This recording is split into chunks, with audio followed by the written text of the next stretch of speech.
So now we're going to start the sector of Indian economy. ठीक है ना।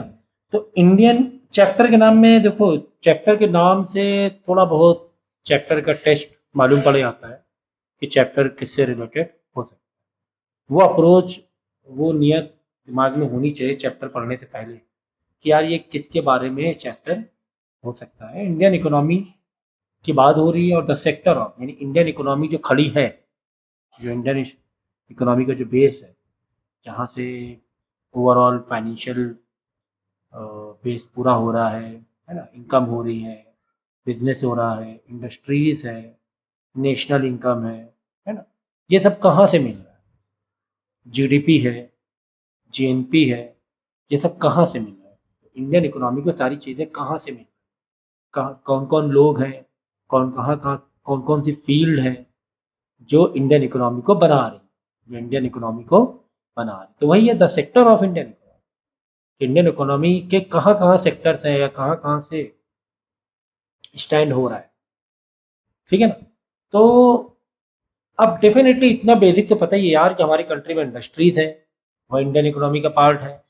Agriculture है, वो इंडियन इकोनॉमी का पार्ट है। एक्सपोर्ट, इंपोर्ट, खासकर एक्सपोर्ट इंडियन इकोनॉमी का पार्ट है ना। तो ये एक सेक्टर हो सकता है। क्या हो सकते हैं? सेक्टर हो सकते हैं। तो अगर हम इंट्रोडक्शन की बात करें तो नेचर ऑफ इकोनॉमिक एक्टिविटीज और ऑक्यूपेशनल बेसिक। तो इकोनॉमिकल एक्टिविटीज में हम पढ़ेंगे कि हमारे पास प्राइमरी, ये हमने पहले भी पढ़ा हुआ है, हमारे पास प्राइमरी सेक्टर है, हमारे पास सेकेंडरी सेक्टर है, हमारे पास टर्शियरी और सर्विसेज। ठीक है ना। ये किसके बेस पर है? ये है नेचर ऑफ इकोनॉमिक एक्टिविटी और occupational basis. Occupational basis primary sector की बात करें तो प्राइमरी में जहां से गुड्स निकल रही हैं, उसका रॉ मटेरियल निकल रहा है, पैदा हो रहा है, उसे बोलते हैं हम लोग प्राइमरी सेक्टर। एग्जाम्पल के तौर पे फॉरेस्ट्री, फिशरीज, है ना, एग्रीकल्चर, जहां से रॉ निकल रहा है, जहां से स्टार्टअप हो रहा है, जहां से बिजनेस का, काम का, चीजों का स्टार्टअप हो रहा है। एग्जाम्पल के तौर पे अगर ये पेपर है, अब ये पेपर तो हमने दुकान से लिया, अब ये दुकान में बिजनेस कर रहा है जो पेपर खरीदने बेचने का, वो प्राइमरी सेक्टर नहीं है। वो पेपर बना नहीं रहा है, वो मैन्युफैक्चर नहीं कर रहा है ना। तो ये प्राइमरी सेक्टर में नहीं आएगा। ये पेपर से कहीं और से लिया होगा, वो ट्रेडिंग यानी कि टर्शियरी सेक्टर में आ गया, सर्विसेज सेक्टर में आ गया या टर्शियरी सेक्टर में आ गया। यहाँ पर हम ट्रेडिंग की बातें कर रहे हैं। इसकी बात कर रहे हैं ट्रेडिंग, क्योंकि उसने पेपर कहीं से खरीदा, बेच दिया, हमें बनाना है। तो प्राइमरी सेक्टर डेफिनेटली इसका फॉरेस्ट्री से ही आया है, क्योंकि ये लकड़ी से बनता है पेपर। कौन से सेक्टर से आया है? फॉरेस्ट्री से आया होगा डेफिनेटली, है ना। कह सकते कि नहीं कह सकते? कह सकते हैं। ऐसे जितनी भी चीजें हैं जिसका जो रॉ यूज होता है, जो रॉ पैदा होता है, उसको बोलते हैं प्राइमरी सेक्टर। वहीं से चीजें स्टार्ट होती है, उसके बाद मैन्युफैक्चरिंग में जाता है, असेंबलिंग में जाता है, असेंबलिंग के बाद होलसेलर के पास जाता है, तो वहां से ट्रेडिंग का कॉन्सेप्ट स्टार्ट होता है, जो कि फिर बाद में टर्शरी सेक्टर में आएगा। तो प्राइमरी सेक्टर में मैं एग्जांपल लिख देता हूँ, जैसे कि एग्रीकल्चर, है ना, नई चीजें प्रोड्यूस होती हैं, रॉ चीजें प्रोड्यूस होती हैं। जैसे कि फिशरीज, देखो मछली पालने का काम होता है ना, ये भी तो प्राइमरी हुआ। उसके बाद मार्केट में जाएगा, खरीदा बेचा जाएगा, वो ट्रेडिंग में आ जाएगा। ठीक है। तो ये हो गया। और एग्जांपल के तौर पे माइनिंग हो गया। माइनिंग भी किसमें आ जाएगा? प्राइमरी सेक्टर में आ जाएगा। ठीक है। माइनिंग, पेट्रोल या कोई आयरन निकालना जमीन से, ये सारे प्राइमरी सेक्टर में आ जाएंगे। यहाँ से अब एग्रीकल्चर, यानी हमने चावल या गेहूं निकाला, तो निकालने के बाद हम लोग थोड़ा जाके वहाँ खेत में आके खरीदते हैं, है ना। फिर वहाँ पर पहले जो भी चीज़ें निकलती हैं, एग्जांपल के तौर पे माइनिंग हुआ या फिर कॉटन निकाला एग्रीकल्चर से। अब वो कॉटन से टी शर्ट उसी टाइम नहीं बन जाती, पहले उसमें एक प्रोसेस होता है, मैन्युफैक्चरिंग होती है, उसके बाद वो उस रॉ मटेरियल से चीज़ एक फाइनल गुड्स तैयार होती है। उस रॉ मटेरियल से क्या तैयार होता है? Final goods. तो वो इंडस्ट्रीज़ में तैयार होता है। कहाँ पर तैयार होता है? इंडस्ट्रीज़ में। तो इंडस्ट्रीज़ जहाँ पे चीज़ें मैन्युफैक्चर या फाइनल गुड्स बन रही हैं, उसे वो आएगा सेकेंडरी सेक्टर। कहाँ आएगा? सेकेंडरी सेक्टर में, ठीक है ना? जैसे कॉटन टू फैब्रिक, कॉटन से फैब्रिक बनना, ये किसमें आएगा? सेकेंडरी सेक्टर में आएगा, ठीक है ना? इसके बाद फैक्ट्री में चीज़ फाइनल गुड्स बन गई, तो हम लोग फैक्ट्री में जाते नहीं खरीदने, हम लोग होलसेलर या रिटेलर या सामने दुकान है, कोई मार्केट में दुकान है, वहाँ से खरीदते हैं। अब वो तो बना नहीं रहा है गुड्स, वो कहीं होलसेलर से या फैक्ट्री से लेकर आ रहा है, खरीद रहा है, बेच रहा है, खरीद रहा है, बेच रहा है। तो ये सब आता है टर्शरी या सर्विस सेक्टर में। तो क्या क्या आ जाएगा टर्शरी सेक्टर में?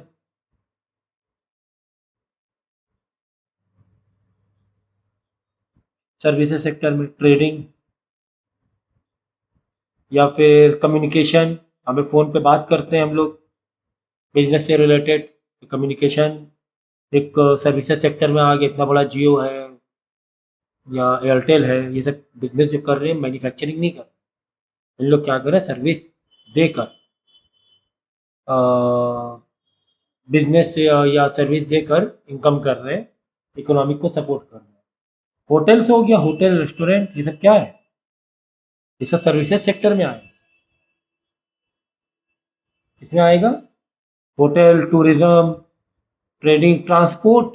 ट्रांसपोर्ट तो बहुत इंपॉर्टेंट है, हमें कहीं इधर से उधर जाना है, रेल से, बस से, बाई एयर, तो वो मैन्युफैक्चरिंग थोड़ी ना करते हैं। वो तो हम बैठे एक जगह दूसरी जगह, हमने पैसे दे दिया, हमने कोई गाड़ी थोड़ा खरीद ली। तो यह आता है सर्विसेज सेक्टर। ये बहुत इंपॉर्टेंट कि ऑक्यूपेशनल बेसिक में इकोनॉमिक एक्टिविटीज़ को बताना कि इकोनॉमिक एक्टिविटी कहाँ। इकोनॉमिक एक्टिविटीज़ का मतलब क्या होता है? सामान खरीदना, बेचना, सामान खरीदना एंड बेचना, यही होता है इकोनॉमिक एक्टिविटीज़ का मतलब। जैसे primary sector, secondary sector and services sector में आ जाएगा, ठीक है। उसके बाद नेक्स्ट है द ओनरशिप ऑफ रिसोर्सेज।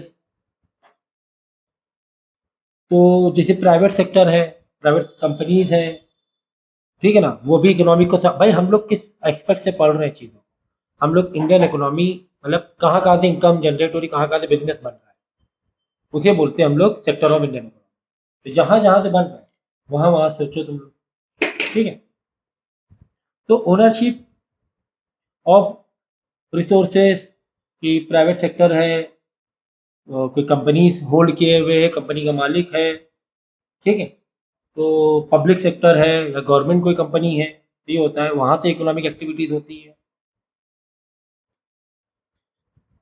इसके बाद देखो सी पॉइंट है geographical location and type of economy, कि किसी भी कंट्री की इकोनॉमी इसके ज्योग्राफिकल लोकेशन पे ही पड़ती है कि वो अर्बन बेस है कि ज़्यादा रूरल बेस है। जैसे कि आप अफ्रीकन कंट्रीज चले जाओगे, वहाँ पे जो भी इकोनॉमी है रूरल बेस ज़्यादा है, गांव-गांव पर ज़्यादा है, क्योंकि ज़्यादा डेवलप सिटीज़ नहीं है, डेवलप कंट्री नहीं है वो। तो अर्बन बेस्ड और रूरल बेस, अगर रूरल बेस है तो एग्रीकल्चर बेस ज़्यादा होगा, अर्बन बेस है तो सर्विसेज, टेक्नोलॉजी, इंडस्ट्रीज बेस ज़्यादा होगा उस कंट्री की इकोनॉमी। आगे बात समझ। इसके बाद देखो ये तो एक इस पॉइंट ऑफ व्यू से कि कहाँ कहाँ से बिजनेस, कहाँ कहाँ से इकोनॉमी आ रही है। अब हम लोग पढ़ेंगे कौन कौन सपोर्ट कर रहा है इकोनॉमी को, जैसे कि Indian agriculture, Indian industries economy को काफ़ी सपोर्ट करते हैं, है ना। काफ़ी बड़ा जो इनकम का पोर्शन है वो कहाँ से आता है? वो एग्रीकल्चर से, फिर सेकेंड इंडस्ट्री से आता है इंडिया में। काफ़ी हद तक अब इंडस्ट्रीज बढ़ती आ रही है। तो पहले तो अगर हम सन 1950 या 60s की बात करेंगे, अबाउट 80%, 85% एग्रीकल्चर से आता है। अब तो काफ़ी हद तक के काफ़ी इंडस्ट्रीज बन गई है ना, काफ़ी एक्सपेंशन हो चुका है, इंडस्ट्रियलाइजेशन हो चुका है, तो इंडस्ट्रीज से भी काफ़ी इनकम आने लगी है, ठीक है। तो देखो यहाँ पर एक चार्ट है, चार्ट को समझो। यहाँ पर इससे क्या होगा, चैप्टर का ओवरव्यू समझ में आ जाएगा। देखो सेक्टर ऑफ इंडियन, एक है on the economic nature of economic activities, कि हम काम किस तरीके से कर रहे हैं, जिसमें मैंने बताया primary second sector, secondary sector और सर्विसेज सेक्टर, ठीक है ना।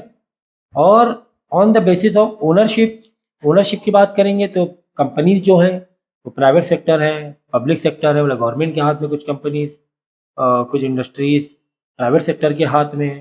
तो ये हो गया on the basis of ownership of resources, ठीक है। उसके बाद है on the basis of type of economy, type of economy, कहाँ पर किस टाइप की इकोनॉमी ज़्यादा है, रूरल सेक्टर ज़्यादा है कि अर्बन सेक्टर ज़्यादा है। जैसे कि मैंने कहा था कि कुछ जो बैकवर्ड कंट्रीज़ हैं वहाँ पे रूरल सेक्टर बेस पे ज़्यादा वहाँ पे रूरल सेक्टर बेस पे ज़्यादा इकोनॉमी होती है।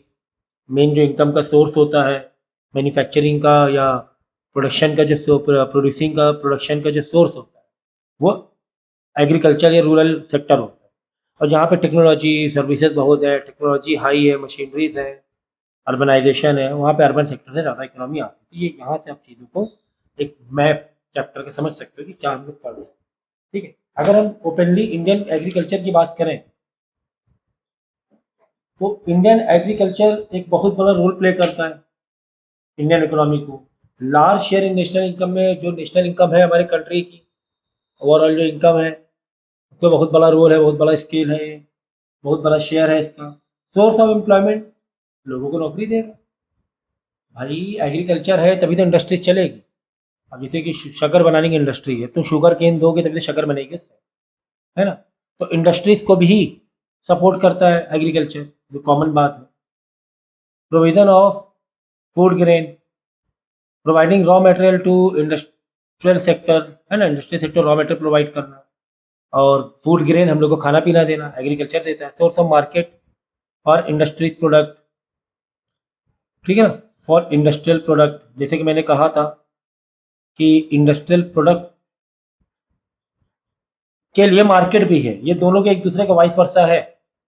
इंडस्ट्रीज को रॉ मटेरियल दे रहा है, जैसे कि मैंने कहा कि शुगर कैसे बनेगी इंडस्ट्री, जब तुम शुगर केन दोगे।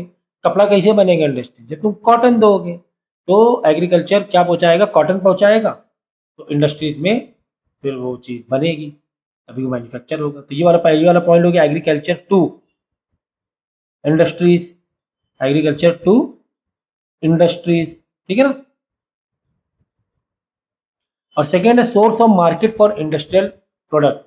भाई इंडस्ट्रीज भी कुछ प्रोडक्ट बना रही है, ट्रैक्टर बना रही है, क्या बना रही है, ट्रैक्टर बना रही है, और बहुत सारे टूल्स बना रही है कि आप जिससे कल्टीवेट कर क्रॉपिंग कर सको, कल्टीवेट कर सको, कल्टीवेशन कर सको, है ना। बहुत सारे खाद बनाती है, यील्ड, ठीक है ना। अब ये सब कहाँ बेचेगी इंडस्ट्री, ये एग्रीकल्चर में बेचेगी। ये सब सामान, ट्रैक्टर्स हो गए, मशीनरीज हो गई, पंप हो गए, ये सब जरूरत है ना खेतों में, तो ये इसके लिए मार्केट कौन देगा, एग्रीकल्चर देगा, मतलब एग्रीकल्चर वालों को बेचेंगे। यहाँ पर एग्रीकल्चर वाले इंडस्ट्रीज को बेच रहे हैं, यहाँ पर इंडस्ट्रीज वाले एग्रीकल्चर को बेच रहे हैं। ये दो पॉइंट सीधे सीधे हो गए।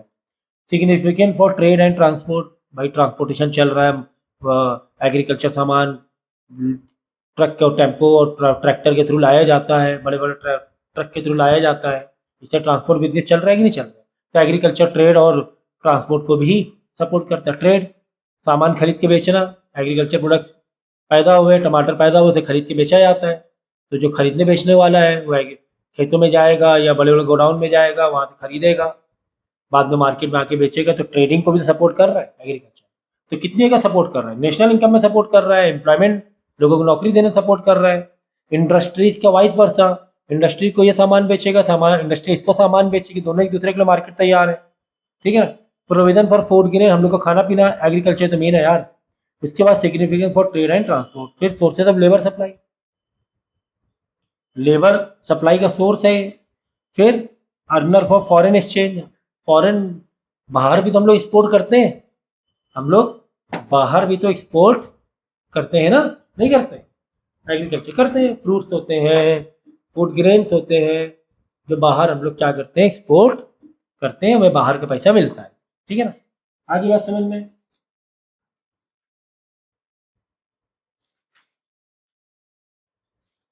तो इंडियन एग्रीकल्चर तो बहुत ही ज़रूरी है, बहुत ज़रूरी है।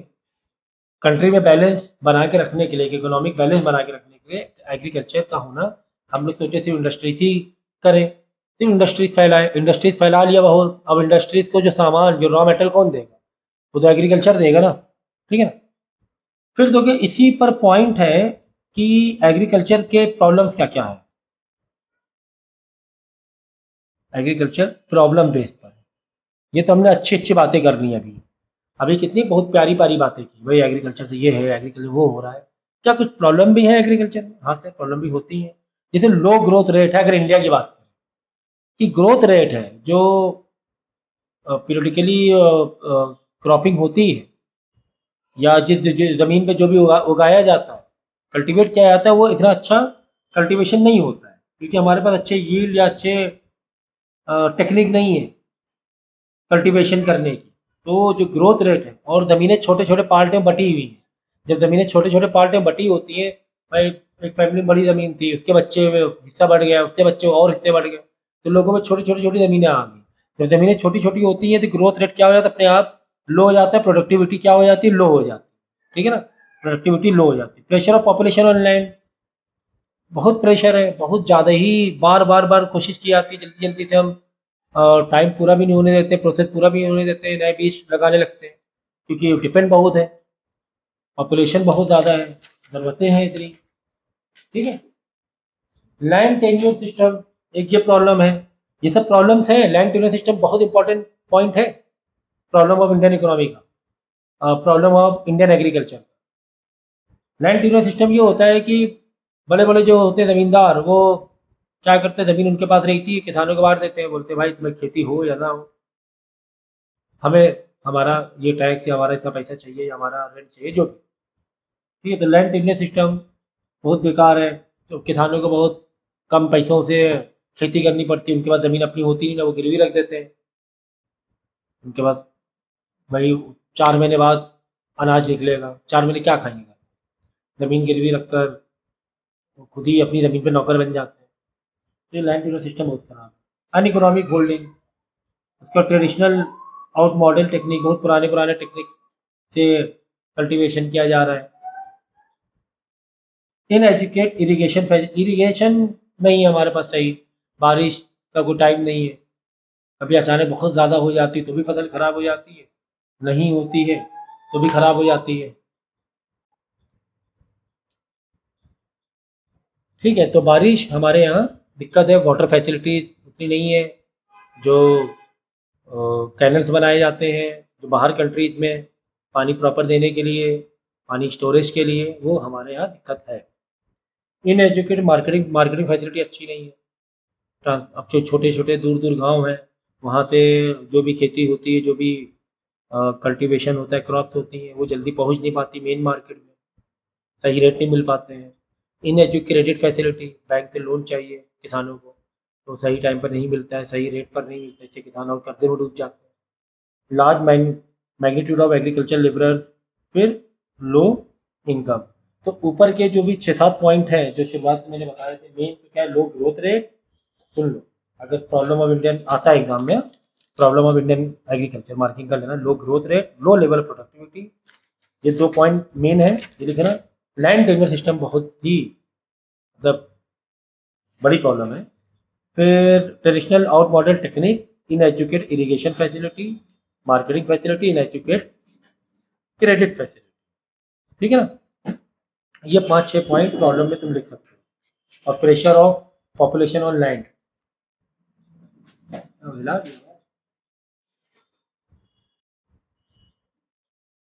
ठीक है। तो ये था एग्रीकल्चर की बातें। अब हम लोग पढ़ेंगे मैन्युफैक्चरिंग यानी इंडस्ट्रीज की बातें करेंगे। तो पहले अच्छी अच्छी बातें करेंगे, बाद में गंदी गंदी बात, मतलब बाद में डिसएडवांटेज वाली बातें कर लेंगे, सही है ना। तो रोल क्या है इंडस्ट्रीज का इंडियन इकोनॉमी में? भाई रेजिंग इनकम, इनकम लोगों की बढ़ रही है, जॉब लोगों को मिल रही है टेक्नोलॉजी बेस पर, सोर्सेज ऑफ एम्प्लॉयमेंट, एम्प्लॉयमेंट लोगों को मिल रहा है, इंडस्ट्रीज बन गई है, लोगों को क्या मिल रहा है। देखो पहले क्या होता था मालूम है, पहले हमने यहाँ से फूड ग्रेन क्रॉप निकाली, कॉटन निकाला, रॉ मटेरियल निकाला एग्रीकल्चर के थ्रू, बाहर बेच दी, क्योंकि हमारे पास मशीनें नहीं थी कि कॉटन से कपड़ा बनाए, शुगर केन से शुगर बना है, या और भी पचासों चीज़ें हैं, वो फिनिश गुड्स में हम लोग के पास इंडस्ट्री ये नहीं, तो बाहर बेचना पड़ता था। इससे काफ़ी लॉस नुकसान होता है, काफ़ी लॉस होता है। अब हमने क्या किया, हमारी मशीनें आ गई, टेक्नोलॉजी आ गई हमारे पास, तो हमने क्या किया, जो भी प्राइमरी सेक्टर से चीज़ें आ रही वो सेकेंडरी सेक्टर में लाके मैन्युफैक्चरिंग भी करना स्टार्ट कर दें, इंडस्ट्री भी बना दें, तो लोगों का एम्प्लॉयमेंट बढ़ गया और पैसा लोगों को जो बाहर पैसा में देना पड़ रहा था, सस्ते दामों में बेचना पड़ रहा था, अब हम वो चीज़ बना के फिनिश गुड्स बना के महंगे रेट में बाहर बेच रहे हैं, है ना? बाहर मतलब एक्सपोर्ट कर रहे हैं बाहर कंट्री में, तो इनकम बढ़ेगी नहीं बढ़ी, बढ़ गई income. Stimulating stimulating saving and investment, saving and investment हो रहा है, हम पैसा बचाते हैं, इनकम होगी तो सेविंग करेंगे तो इन्वेस्टमेंट करेंगे, कहीं पर और पैसा फंसाएंगे, कहीं और बिजनेस में किसी और के बिजनेस पैसा लगाएंगे तो लोगों को पैसा मिलेगा, एक कैपिटल मार्केट तैयार होगी, है ना? Source of agricultural development, agriculture development का एक सोर्स भी है इंडस्ट्री, मैंने पहले भी कहा था, ट्रैक्टर है, टूल्स है, खाद है, केमिकल बेस से यील्ड करने के लिए, तो ये इंडस्ट्री में पैदा बनाई जाती है ना ये सब चीज़ें, तो एग्रीकल्चर को भी सपोर्ट करता है। ग्रोथ ऑफ इंफ्रास्ट्रक्चर, बात सही है, बड़े बड़े इंफ्रास्ट्रक्चर बनाने, बड़े बड़े रोड बनाने, हाईवे बनाने, इंडस्ट्रीज नहीं होगी तो ये सब कैसे बन पाएंगे, उनकी इंडस्ट्रीज होना जरूरी ना, उन पर टूल्स के यूज़ हो रहे हैं, जो भी पार्ट्स यूज़ हो रहे हैं, है ना, जो मशीन यूज़ हो रही हैं बनाने में, बड़े बड़े हाईवे, हॉस्पिटल, कॉलेजेस, तो इंडस्ट्रीज होना इंफ्रास्ट्रक्चर के लिए भी ज़रूरी है industry.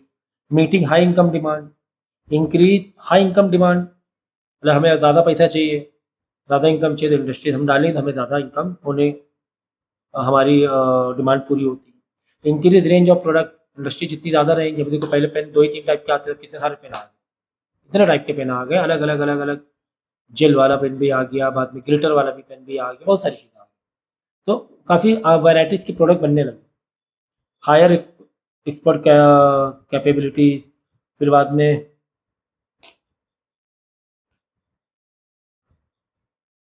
Instrument for reducing regional imbalances, ठीक है, रीजनल इम्बैलेंस मतलब रूरल एरिया और अर्बन एरिया में बटा हुआ, गाँव एरिया, शहर, तो उसके बीच में बैलेंस को क्या करता है, कम करता है। भाई रूरल पर खेती है पर लोग डिपेंड थे, एग्रीकल्चर पर लोग डिपेंड थे पहले, पूरा पूरा पॉपुलेशन, जब इंडस्ट्रीज आ गई तो काफ़ी हद तक के इंडस्ट्रीज पर भी लोग आ गए इधर, तो एक एक बैलेंस बना कि नहीं बना, ठीक है ना, एक बैलेंस तैयार हुआ।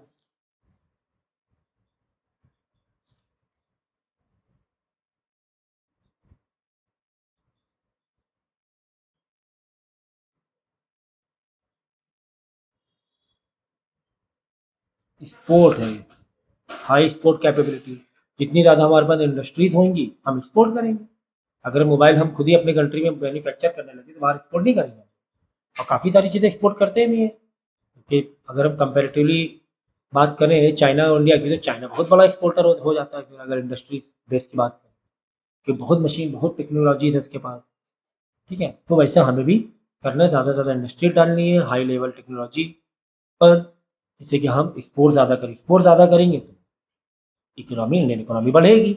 आफ्टर ऑल किस कॉन्टेक्स्ट से चैप्टर पढ़ रहे हैं, आफ्टर ऑल किस कॉन्टेक्स्ट से चैप्टर को पढ़ रहे हैं, इंडियन इकोनॉमी के सपोर्ट के लिए, इंडियन इकोनॉमी के सपोर्ट के लिए कर रहे हैं, इंडियन इकोनॉमी कहाँ कहाँ से स्ट्रांग बन रही है, कहाँ कहाँ से बन रही है, फॉर्म हो रही है, कौन इसके पिलर्स हैं, ठीक है ना।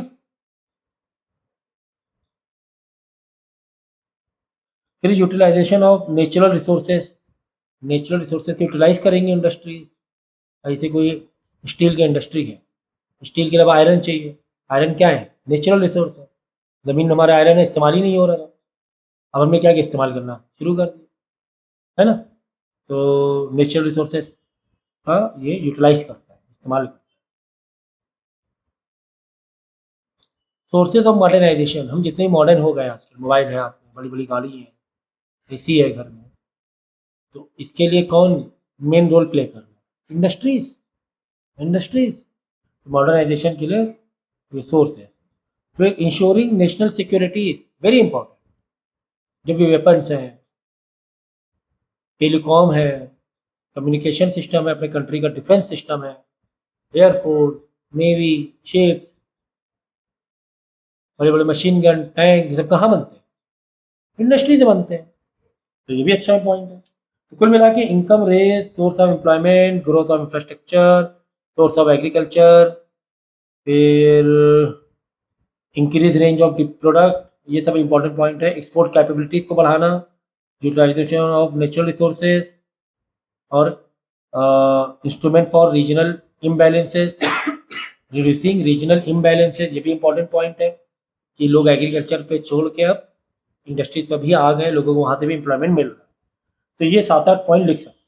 और नेशनल सिक्योरिटी मॉडर्नाइजेशन का लिख सकते हैं, लेकिन जो अभी बताया मैंने पॉइंट वो ज़्यादा इंपॉर्टेंट। क्या इंपॉर्टेंट पॉइंट है? Raising income, source of employment, growth of infrastructure, source of agriculture development, increase range of product,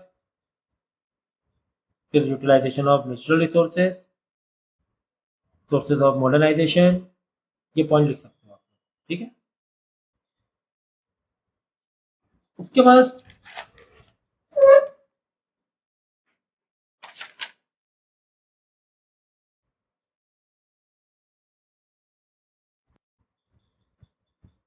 बाद जो हमारा पॉइंट है नेक्स्ट टॉपिक है पैटर्न ऑफ इंडस्ट्रियल डेवलपमेंट, कि हमारे इंडिया में क्या पैटर्न बन गया इंडस्ट्रीज का, कितना बदलाव आया।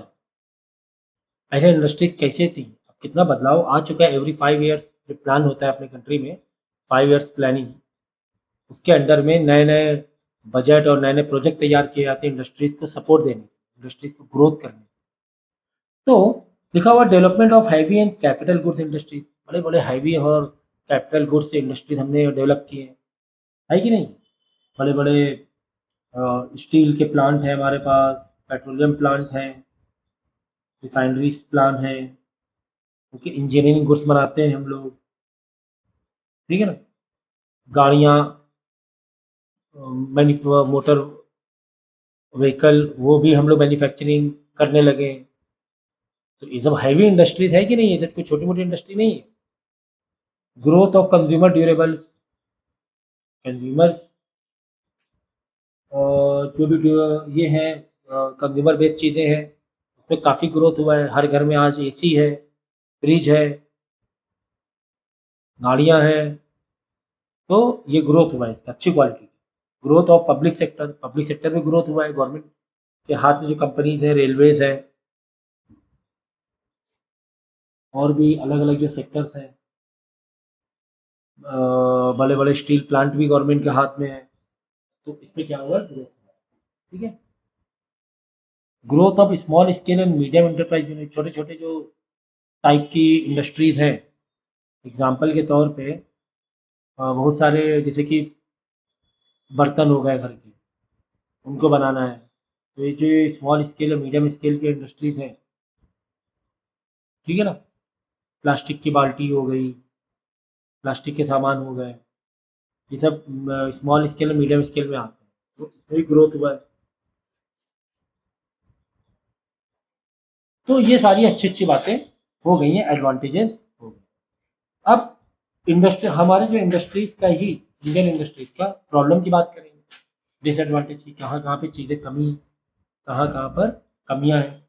तो कमियाँ कहाँ कहाँ पर है, देखो, gap between target and achievement. Target हमारा कुछ और रहता है और अचीवमेंट उतना हम लोग नहीं कर पाते, उतना अचीवमेंट्स नहीं कर पाते। यूटिलाइज प्रोडक्शन कैपेबिलिटीज, ठीक है, प्रोडक्शन कैपेबिलिटीज उतना यूटिलाइज हम लोग नहीं करते। यूटिलाइज मतलब अनयूटिलाइज, ठीक है ना, अनयूटिलाइज, अंडर यूटिलाइज, कि प्रोडक्शन जैसे 12 घंटे फैक्ट्री चली, 12 घंटे में 1000 यूनिट बननी चाहिए, 1000 शूज़ प्रोड्यूस होने चाहिए, 1000 नहीं बन पा रहे, 500 बन पा रहे, 600 बन पा रहे, उतना हम अच्छे से यूटिलाइज मशीन को नहीं कर पा रहे, ठीक है ना। ये दिक्कत है। या नेचुरल रिसोर्सेज है जो हमारे पास, माइनिंग हुआ या वाटर हुआ, वो हम उतने अच्छे से फुल्ली यूटिलाइज नहीं कर पा रहे, प्रॉब्लम है। बाहर कंट्रीज में फुल यूटिलाइजेशन होता है, अगर जहाँ भी वाटरफॉल इन्हें मिला फ़ौरन उन्होंने प्लांट लगा दिया इलेक्ट्रिसिटी का, इलेक्ट्रिसिटी बनना तैयार हुआ। तो यहाँ पर देखो उतना है क्या, कितने वाटरफॉल्स में प्लांट, पावर प्लांट लगे बताओ ज़रा, तो उतना नहीं है। Inadequate generation of employment, employment मिल तो रहा है लेकिन इन एजुकेट है, कभी कभी अच्छे हाई क्वालिफाइड लोगों को नहीं मिल पाता है एम्प्लॉयमेंट, या हाई क्वालिफाइड होता है उतनी सैलरी नहीं मिल पाती, इतनी सैलरी मिलनी चाहिए, जितनी सैलरी मिलनी नहीं मिल पाती उतनी salary. Poor performance of the public sector enterprise, public और गवर्नमेंट के हाथ में जो कंपनीज हैं, जो भी फैक्ट इंडस्ट्रीज, उसका तो पता ही आपको परफॉर्मेंस उतना अच्छा नहीं है। रीजनल इम्बैलेंसेस है, production for elite group, concentration of economic power. तो जो जो हमने एडवांटेज बताए थे वो बताए थे पहले के कंपेयर। देखो अब बोले सर अभी तो हम अच्छी अच्छी बातें कर रहे थे, एडवांटेज की बातें कर रहे हैं। एडवांटेज हम बता रहे थे कब से बता रहे थे, समझे कि पहले से अभी का कंपेयर करके बता। एडवांटेज में अच्छी बातें कब कैसे की अच्छी बातें हम लोग पहले 1950-60 में क्या था, अब क्या है, अच्छी अच्छी बातें निकल आ गई। अब सर डिसएडवांटेज किस बेस पे बता, डिसएडवांटेज यहाँ अगर हम देखें अमेरिका या चाइना को, तो यहाँ बहुत आगे है। तो डिसएडवांटेज उधर से कंपेयर भाई, बात समझो, एक ये लाइन है, एक ये लाइन है, एक ये लाइन, पर इसके कंपेयर में चलो ए बी सी, बी वाली की बात कर रहे हैं हम, बी है, इसके कंपेयर में सी के कंपेयर में बी तो बड़ा हो गया ना, एडवांटेज वाली बात। कौन सी बात होगी, एडवांटेज। पहले उतना अच्छा सेक्टर नहीं था इंडस्ट्रीज का, हो गया, अच्छी बातें हो गई, एम्प्लॉयमेंट देने लगे, पहले लोग एग्रीकल्चर पर डिपेंड थे, अच्छी बातें हो गई। तो सी से देख रहे थे तो बहुत अच्छी अच्छी बातें हम बड़े थे। लेकिन हम ए को देख रहे हैं, यानी आज के टाइम पे अमेरिका, चाइना, यूरोप को देख रहे हैं, तो हमारे पास डिसएडवांटेज वाली चीज़ें भी आ गई। देखा यार, हाँ हमारे में कमियाँ भी आई बात समझ। तो बच्चे इसी में कन्फ्यूज हो जाते हैं, सर अभी तो हमने वहाँ का रीजनल बैलेंस है, अब कह रहे रीजनल इम्बैलेंस। तो वो कंपैरिजन के ऊपर बातें हैं कि कंपेयर कहाँ से करना है, ठीक है ना। सर्विसेज सेक्टर इंडिया, ये इंपॉर्टेंट है, ये बहुत इंपॉर्टेंट है। सर्विस सेक्टर इन इंडिया, तो बात प्रोडक्शन की, मतलब प्राइमरी सेक्टर की बात हो गई, सेकेंडरी सेक्टर की बात हो गई, रॉ मटेरियल निकाला, फिर हम इंडस्ट्रीज पास ले गए, वहाँ से फिनिश गुड्स बनाया, ये तो अच्छी अच्छी बातें हो गई, ठीक है ना। मतलब मैन्युफैक्चरिंग और चीज़ों की बातें हो गई, किसकी बात होगी, चीज़ों की, सामान की। अब सर्विसेज की बात, किसकी बात करी, सर्विसेज कि वहाँ कोई चीज़ बनाई नहीं जा रही, खरीद के बेची जा रही है, फिर यहाँ से वहाँ दी जा रही है, बैंक में हम पैसा जमा कर रहे हैं, बैंक से लेन देन हो रहा है, ट्रांसपोर्टेशन, बैंकिंग, स्टोरेज। आइसक्रीम है, आइसक्रीम किसी शहर में पहुँचाई, कोई कंपनी की आइसक्रीम किसी और शहर में, अमूल या किसी कंपनी की, क्वालिटी क्वालिटी वॉल्स के हर शहर में थोड़ा उसके आइसक्रीम के मैन्युफैक्चरिंग होगी, है ना। इंडिया में बस कुछ ही जगह पर होगी, लेकिन बाकी शहर शहर कैसे पहुँचाएंगे। तो कोल्ड स्टोरेज होते हैं, मैन्युफैक्चरिंग कंपनी से कोल्ड स्टोरेज वाली गाड़ी होती है, इसमें भी कोल्ड स्टोरेज फ्रीजर होता है ट्रैक्टर में या ट्रक में। वो दूसरे शहर में जाता है, यानी कारखाने से, फैक्ट्री से, आइसक्रीम की फैक्ट्री से किसी और शहर में अगर आइसक्रीम बेचनी है, पहले वो शहर में जाएगा, डायरेक्ट दुकान दुकान नहीं बेच देगा, वो किसी एक स्टोरेज में, कोल्ड स्टोरेज होता है, बहुत बड़ा बड़ा कोल्ड स्टोरेज होता है, वहाँ पे सब आइसक्रीम रख दी जाती है। वो क्वालिटी वॉल्स की हो, किसी कंपनी की भी, वो कोल्ड स्टोरेज वाला अपना इंडिपेंडेंट होता है, वो सर्विसेज दे रहा है, भाई तुम्हें आइसक्रीम रखवानी मेरे फ्रीजर में रख दो, तुम्हें आइसक्रीम रखवानी तुम भी मेरे फ्रीजर में रख दो, मेरा इतना चार्जेस है, वो सबको सर्विस दे रहा है।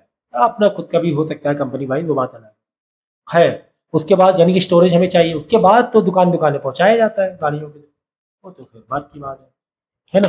लेकिन पहले है ना, मतलब कोल्ड स्टोरेज, फिश हो गया, मीट हो गया, है ना, पेरिशेबल गुड्स हो गए, फ्रूट्स हो गए, इसके लिए सब क्या चाहिए, इसके लिए सब स्टोरेज चाहिए। तो ये सब किस में आता है, सर्विस सेक्टर में।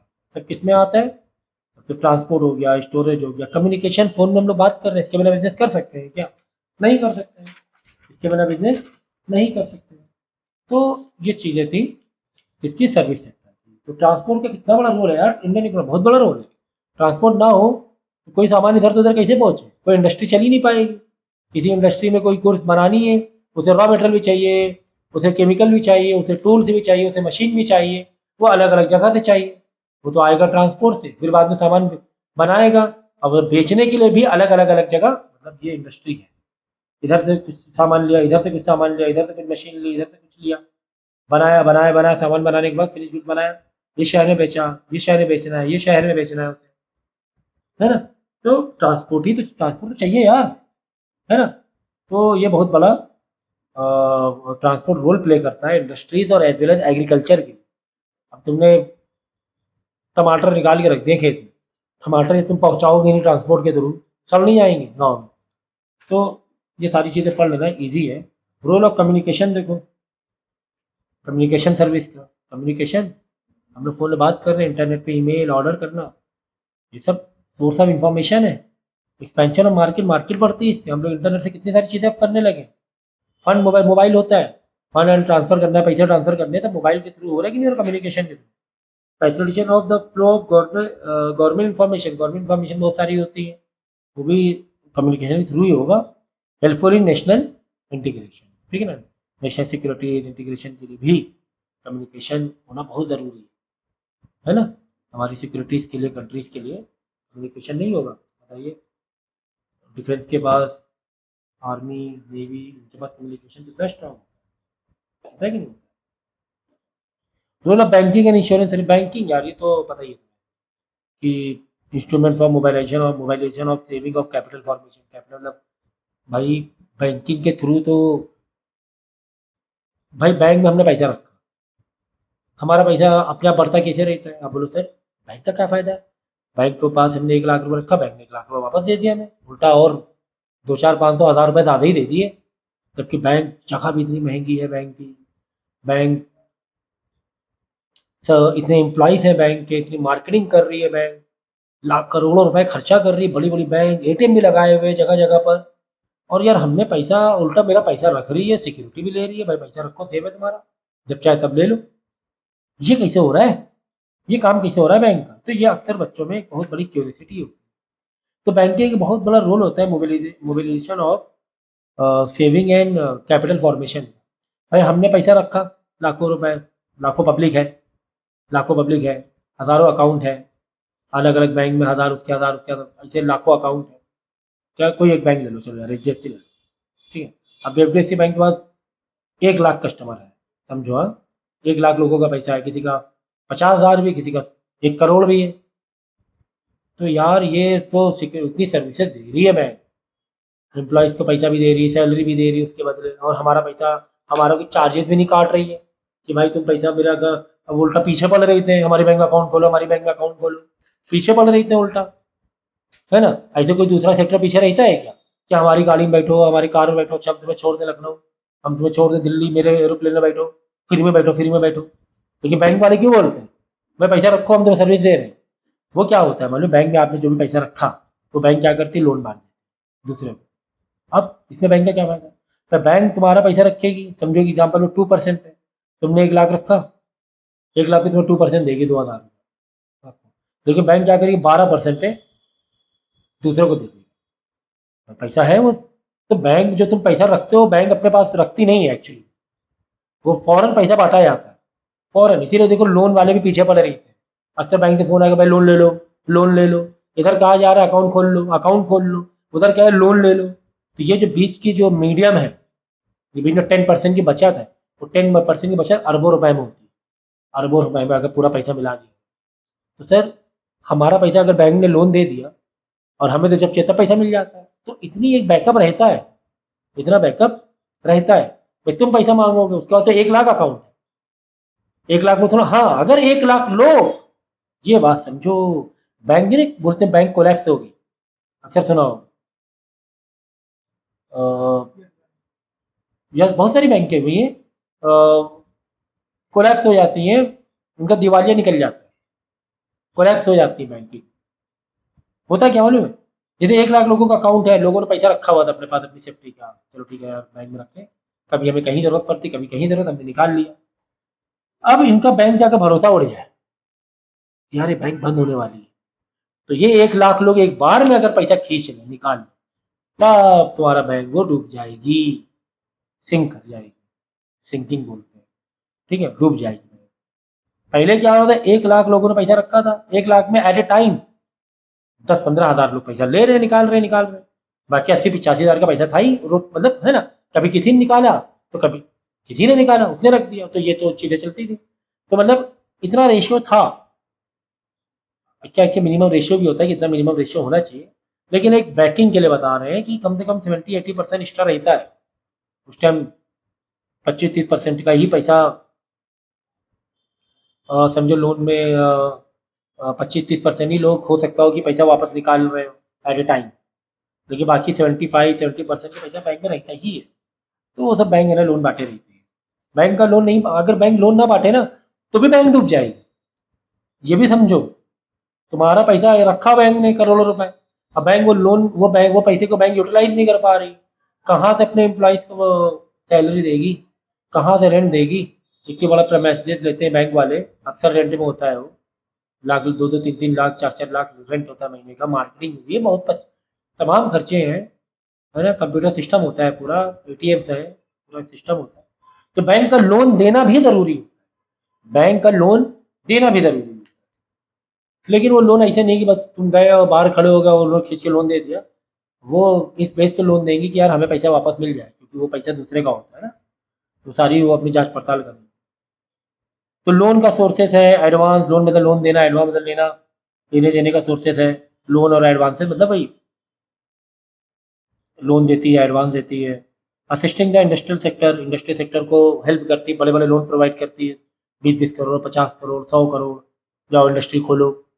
ठीक है ना। Convenient method of making payment, payment हम लोग करते हैं, कितना आसान है, चेक से दे दिया, मोबाइल के थ्रू हमने पेमेंट कर दिया, कितना आसान हो गया। ठीक है। Helpful in optimum use of fund, हमारे फंड का ऑप्टिमम यूज़ होता है, यूटिलाइज करती है बैंक। पैसा मेरा तिजोरी में पड़ा हुआ है, पैसा आगे बढ़ेगा नहीं बढ़ेगा, बैंक में रखोगे तो पैसा थोड़ा आगे बढ़ेगा, दूसरे के भी काम आएगा, है ना। तो ऑप्टिमम यूटिलाइज होता है बैंक।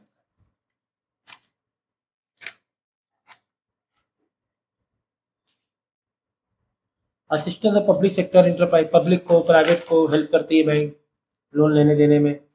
एडवांसेस टू पैरेलटी सेक्टर, छोटे सेक्टर के भी, वीकर सेक्शन को भी सब मदद करती है, किसानों की मदद करती है, छोटा छोटा लोन देती है।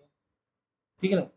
तो ये सारी चीज़ें पढ़ लेना। रीजनल डेवलपमेंट जो है, गांव में डेवलप करना है, एरियाज है छोटे छोटे दूर दराज, तो बैंक काफ़ी हेल्प करती है। फिर देखो रोल ऑफ एजुकेशन क्या है। एजुकेशन तो पता ही है कि हम लोग एजुकेट रहेंगे तो स्किलफुल होंगे, टेक्नोलॉजी बनाएंगे हम लोग, अपनी नई नई मशीनरी बनाएंगे, डेवलपमेंट होगा, इंफ्रास्ट्रक्चर बढ़ेगा, तो ये एजुकेशन के पढ़ लेना ईजी है।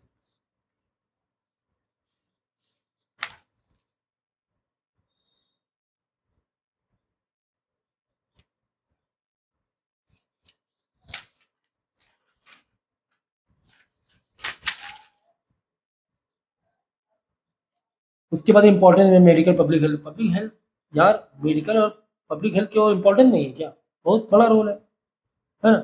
Higher productivity, source of better quality of life मिलेगी, हमारी लाइफ एक्सपेक्टेंसी बढ़ जाएगी, जो मरने वाला होगा थोड़ा बच जाएगा, है ना। इम्पोर्टेंस ऑफ हाउसिंग फैसिलिटीज़, अब हाउसिंग फैसिलिटीज़ हम लोग देने लगे हैं, बड़े कॉलोनीज गवर्नमेंट बनाती है सरकार की तरफ से, बड़े बड़े अपार्टमेंट बन रहे हैं, तो लाइफ स्टैंडर्ड बढ़ रहा है, हाउसिंग फैसिलिटी मिल रही है। पहले कच्चे घर हुआ करते थे, अब देखो कितने फ्लैट नुमा, घर घर पानी आता है, पहले कहाँ पानी जाओ कुएं में लेने, है ना। तो ये सारी चीज़ें काफ़ी आगे पहुँच गई हैं। Inter relationship between agriculture industry and service, ये सभी का यार आपस में, ये तो बहुत इंपॉर्टेंट है। इंडस्ट्रीज का, एग्रीकल्चर का, सर्विसेज का आपस में रिलेशन नहीं है क्या, ये तो मैंने पहले बताया। एग्रीकल्चर रॉ मटेरियल, कॉटन हुआ, शुगर हुआ, वो इंडस्ट्रीज में तो जाएगा मैन्युफैक्चरिंग होने के लिए, तभी तो वो चीज़ मैन्युफैक्चर कर पाएंगे, वरना चीज़ कैसे मैन्युफैक्चर, सामान कैसे बनाएंगे इंडस्ट्री। इंडस्ट्री वाले ट्रैक्टर, टूल्स, खाद हो गई, यील्ड हो गए, ये एग्रीकल्चर को देगा, तो आपस में एक दूसरे के लिए इंटर रिलेशनशिप है कि नहीं। सर्विसेज तो यार सभी के लिए, ट्रांसपोर्टेशन, बैंकिंग, ये दोनों को ही जरूरत है। यहाँ से यहाँ कोई चीज़ पहुँचानी है, ट्रांसपोर्ट चाहिए, कम्युनिकेशन चाहिए। इंडस्ट्री से एग्रीकल्चर में कोई चीज़ पहुँचानी है, ट्रांसपोर्ट चाहिए, चाहिए, कम्युनिकेशन चाहिए, तो एक दूसरे पर डिपेंड है भाई, डिपेंड है। तो ये तो चीज़ें हो गई, हमने बहुत सारी बातें, इंडस्ट्रीज, एजुकेशन, सर्विस सेक्टर, मतलब पहले हमने पढ़ा प्राइमरी सेक्टर, फिर पढ़ा सेकेंडरी सेक्टर।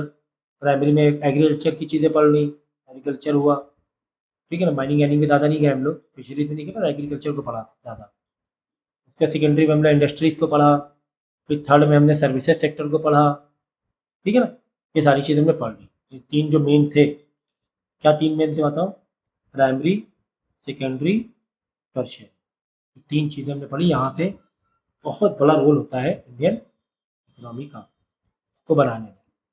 फिर देखो एक अलग से पॉइंट दिया हुआ, rural and urban sector in. Rural sector मतलब गांव वाले एरिया जो होते हैं। अब गांव है तो डेफिनेटली इतनी अच्छी लाइट नहीं होगी, इतनी अच्छी एजुकेशन नहीं होगी, उतना अच्छा ट्रांसपोर्ट नहीं होगा, लेकिन इंडियन इकोनॉमी एग्रीकल्चर पर अभी भी काफ़ी हद तक डिपेंड है। डेफिनेटली यार, इतनी ज़मीन है हमारे पास, हम गेहूँ, राइस, चावल कितना पैदा करते हैं, वो सब एक्सपोर्ट होता है बाहर, पैसा आता है बाहर बाहर से, इंडस्ट्रीज़ में आता है सामान, वहाँ से फिनिश गुड्स बनती हैं, ठीक है? पॉपुलेशन, इतनी हैवी पॉपुलेशन है, उनको फूड ग्रेन प्रोवाइड करना, ठीक है? एम्प्लॉयमेंट प्रोवाइड करना, ये एक रूरल सेक्टर का फीचर है। Feature of urban sector, urban मतलब एडवांस जो शहर है, वो सेकेंडरी और टर्शियरी सेक्टर पर डिपेंड करते हैं, यहाँ पर काम होता है। सेकेंडरी मतलब मैन्युफैक्चरिंग हो गई, इंडस्ट्रीज हो गई, और सर्विसेज सेक्टर हो गया, ट्रांसपोर्टेशन हो गया, सब अर्बन में आएगा। ये नॉन एग्रीकल्चर इनकम है, एग्रीकल्चर पर बेस नहीं है, कुछ काफ़ी परसेंटेज पॉपुलेशन यहाँ पर आ गई है, यहाँ से इनकम पैदा करने लगी है ना? एग्रीकल्चर पे थोड़ा सा लोड कम हुआ। लैंड यूज पर नॉन एग्रीकल्चर एक्टिविटीज, पॉपुलेशन बहुत ज़्यादा होती है अर्बन सेक्टर में, डेंसिटी ऑफ पॉपुलेशन बहुत ज़्यादा होती है, छोटे छोटे एरिया में बहुत से लोग रहते हैं, बड़े बड़े अपार्टमेंट, ऊंची ऊंची बिल्डिंग बना के। अनएम्प्लॉयमेंट तो थोड़ा रहता ही है, बात सही है, क्योंकि पॉपुलेशन बहुत ज़्यादा है यहाँ पर, लेकिन इंफ्रास्ट्रक्चर बनता है, अवेलेबिलिटी कराते हैं, बड़े रोड, बड़े बड़े हाईवेज हैं, वो यहाँ पे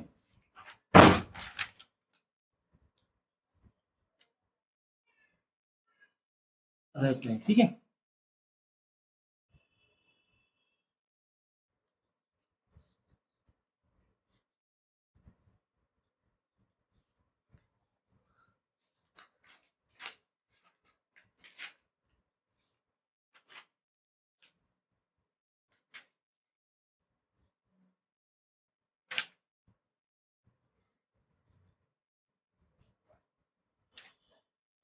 फिर नेक्स्ट टॉपिक पढ़ रहे हैं हम लोग, role of private sector in Indian economy, ठीक है ना? कि प्राइवेट सेक्टर, जो भी प्राइवेट कंपनीज होती है, वो इंडियन इकोनॉमी कितना सपोर्ट कर रही है। एरिया ऑफ ऑपरेशन, काफ़ी बड़ा एरिया इन्होंने कवर किया हुआ है। जियो, टाटा, गोदरेज, इतनी बड़ी बड़ी कंपनीज हैं, जैसे प्राइवेट है ना, कितना हेल्प होता है इंडियन इकोनॉमी को, काफ़ी इनकम आती है, बाहर से इनकम आती है। Helpful for economic development, income आएगी तो इकोनॉमिक डेवलपमेंट होगा ही होगा। नेशनल इनकम को शेयर कर रहे हैं, ओवरऑल जो भी पब्लिक इतना एम्प्लॉयमेंट दे रहे हैं ये, तो नेशनल इनकम को सपोर्ट नहीं मिलेगी। एम्प्लॉयमेंट तो बढ़ना ही बढ़ना है, saving and capital formation, employment बढ़ेगा, लोगों की सैलरीज आएगी तो लोग सेव करेंगे, कहीं पर इन्वेस्ट करेंगे। फिर टेक्नोलॉजी बहुत यूज़ करते हैं प्राइवेट सेक्टर वाले, है ना? गवर्नमेंट वाले नहीं रहेंगे, पब्लिक वाले, प्राइवेट सेक्टर अच्छी टेक्नोलॉजी पे चीज़ बनाते हैं, हाई क्वालिटी की। Role of public sector in public sector की बात करें, गवर्नमेंट कंपनी, रेलवे कितना बड़ा है, डिफेंस कितना बड़ा है, वाइड एरिया का ऑपरेशन, बहुत बड़ा एरिया कवर होता है, स्टील प्लांट भी हैं। Instrument of economic growth and social justice, social justice के पॉइंट ऑफ व्यू से पब्लिक कंपनीज होती हैं, पब्लिक है ना? गवर्नमेंट कंपनीज की यार सबको जॉब मिलनी चाहिए, तो जॉब देते हैं, सैलरी, काम करो ना करो सैलरी मिल रही है। प्राइवेट में ऐसा होता है कि प्राइवेट में आपको काम करके करना पड़ेगा, और एक बार जॉब लग जाती है गवर्नमेंट कंपनी में, फुर्सत रिटायरमेंट तक, है ना? अब प्राइवेट में ऐसा नहीं होता है, कभी भी कंपनी जो डाउन हुई, वो क्या करेंगे, लोगों को जॉब से हटाना शुरू कर देंगे। Instrument of planning, commanding Heights of the economy, ठीक है ना? डेवलपिंग इंफ्रास्ट्रक्चर, जो प्राइवेट का है आधे पॉइंट इसी में मार दो, पब्लिक में ये भी तो सब अच्छे अच्छे काम कर रहे हैं, ठीक है ना? Share national income, increase in employment, employment काफ़ी देता है, फॉरेन एक्सचेंज अर्निंग, यहाँ पर ही फॉरेन एक्सचेंज अर्निंग कर सकते हैं प्राइवेट सेक्टर में, कि प्राइवेट सेक्टर भी तो बाहर एक्सपोर्ट करते हैं चीज़, ठीक है? तो यहाँ तक ये चैप्टर था, चैप्टर का अप्रोच आपको मालूम पड़ गया होगा कि हम लोग एक्चुअली क्या पढ़ रहे थे।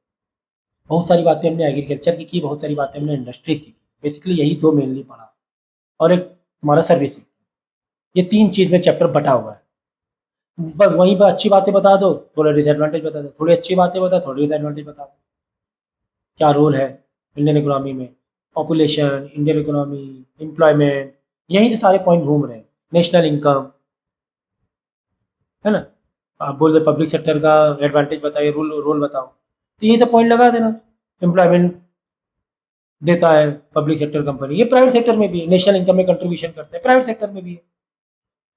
इंडस्ट्रीज का भी यही एडवांटेज है, इंडस्ट्रीज का बताओ रोल एडवांटेज, नेशनल इनकम में सपोर्ट कर रहा है, एम्प्लॉयमेंट दे रहा है, अच्छी गुड्स बना के दे रहा है, इंफ्रास्ट्रक्चर दे रहा है, एग्रीकल्चर को सपोर्ट कर रहा है, एग्रीकल्चर के लिए बना के दे रहा है गुड्स, कंज्यूमर के गुड्स बना के दे रहा है, वॉशिंग मशीन, एसी, फ्रिज। तो ऐसे पॉइंट इंटरलिंक है एक दूसरे, ये एक ओवरऑल मतलब चीज़ों को समझो कि सब घूम फिर के वही पॉइंट है, बस थोड़े दो तीन पॉइंट अलग अलग है, बाद में बाकी जो भी बाकी 6-7 पॉइंट हो सेम टू सेम। समझ गए? समझ गए? तो ये एक प्रैक्टिकल फीलिंग या एक चैप्टर को आप फील ज़्यादा कर सकते हैं। अगर इमेजिन करो तो अपने आप फीलिंग आई, इंडस्ट्रीज है यानी एक्सपोर्ट भी कर रही है, नेशनल इनकम को वाला सपोर्ट कर रही है, एम्प्लॉयमेंट मिल रहा है लोगों को, अच्छी अच्छी गुड्स बना रहे हैं, है ना? ये अपने आप फीलिंग आ जाएगी तुम्हें जब तुम इमेजिनेशन करोगे उस सिचुएशन में। ठीक है?